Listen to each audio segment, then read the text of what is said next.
విజయవాడలో Janasena TDP BJP పార్టీలు సమావేశం నిర్వహించారు। ఈ సమావేశంలో టీడీపీ పొలిట్ బ్యూరో సభ్యులు బోండా ఉమా, బీజేపీ జిల్లా అధ్యక్షుడు అడ్డూరి శ్రీరామ్, జనసేన సమన్వయకర్త బొలిశెట్టి వంశీకృష్ణ పాల్గొన్నారు। ఈ నెల 17వ తేదీన చిలకలూరిపేటలో 3 పార్టీలు కలిపి బహిరంగ సభ నిర్వహిస్తామని బోండా ఉమా అన్నారు।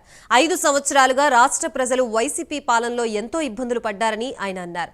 రానున్న ఎన్నికల్లో ఉమ్మడి కూటమిని గెలిపించాలని జనసేన నేత బొలిశెట్టి వంశీకృష్ణ కోరారు। ఈ సభకి పెద్ద ఎత్తున ప్రజలు తరలి రావాలని పిలుపునిచ్చారు। ప్రతి ఒక్కరు నష్టపోయారు। యువత, రైతు, వ్యాపారస్తులు అందరూ కూడా దెబ్బతిన్నటువంటి పరిస్థితిలో మళ్ళా రాష్ట్రాన్ని అభివృద్ధి పదంలో పునర్నిర్మించాల్సిన అవసరం ఉంది। ఇవాళ ఆంధ్రులుగా చెప్పుకోవడానికి సిగ్గుపడే పరిస్థితి జగన్మోహన్ రెడ్డి తీసుకొచ్చాడు। రాజధాని లేదు, ఆంధ్రప్రదేశ్ అంటే కరప్షన్ అని, కేర్ ఆఫ్ కరప్షన్ అని పక్క రాష్ట్రాల్లో ఇన్వెస్టర్లు అనే పరిస్థితి వచ్చింది। పెట్టుబడులదారుని బెదిరిస్తా ఉన్నారు, ఇండస్ట్రీల్ని లంచాలు అడుగుతున్నారు, ఇవ్వకపోతే అమర్ రాజా లాంటి వాళ్ళని పంపించేశారు పక్క రాష్ట్రాలకి।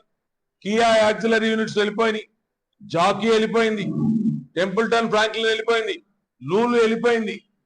ఇలా చెప్పుకుంటూ వెళ్తే 150 పరిశ్రమలు పక్క రాష్ట్రాలకు వెళ్ళిపోయినాయి। మన కళ్ళ ముందే ఈ 5 సంవత్సరాల్లో జగన్మోహన్ రెడ్డి పరిపాలన జరిగింది।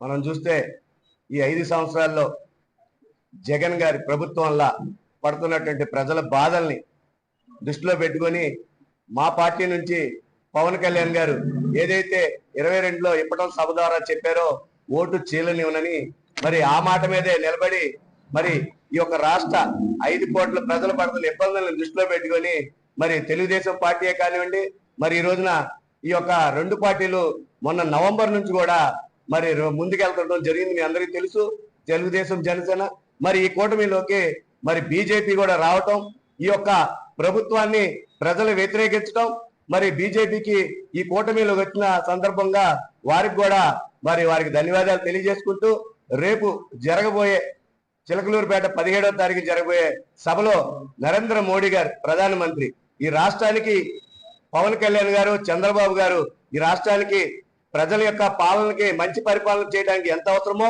కేంద్రంలో నరేంద్ర మోడీ గారు కూడా 10 సంవత్సరాల నుంచి కూడా ఒక స్వచ్ఛమైన పాలన చేస్తూ అవినీతి లేకుండా ముందుకెళ్తున్నటువంటి మరి నరేంద్ర మోడీ గారి సహాయ సహకారాలు కూడా ఈ రాష్ట్రానికి ఎంతైనా అవసరం। 5 సంవత్సరాలుగా రాష్ట్రంలో ప్రజలు ఏ విధంగా ఇబ్బంది పడతా ఉన్నారు మనం చూస్తా ఉన్నాం। రాష్ట్రం 20 సంవత్సరాలకి వెనకబడిపోయింది అనడంలో ఎటువంటి అతిశయోక్తి లేదు। అన్ని వర్గాల ప్రజలను కూడా ఒక్క ఛాన్స్ ఇవ్వండి అని అన్ని వర్గాల ప్రజలను కూడా మోసం చేసినటువంటి ఏకైక మోసగాడు జగన్మోహన్ రెడ్డి అని ఈరోజు మాట్లాడుకుంటున్న పరిస్థితి ఈరోజు ఆంధ్రప్రదేశ్లో చూస్తాము।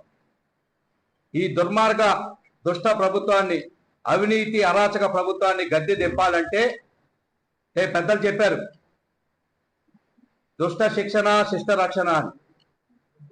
అందులో భాగంగానే ఈరోజు దేశాన్ని ప్రపంచానికి ధీటుగా భారతదేశాన్ని ఉన్నత స్థితికి తీసుకొచ్చే దిశగా ఈరోజు నరేంద్ర మోడీ గారు అవినీతి రహిత పాలన అందిస్తూ అభివృద్ధి లక్ష్యంగా పనిచేస్తున్నటువంటి నరేంద్ర మోడీ గారు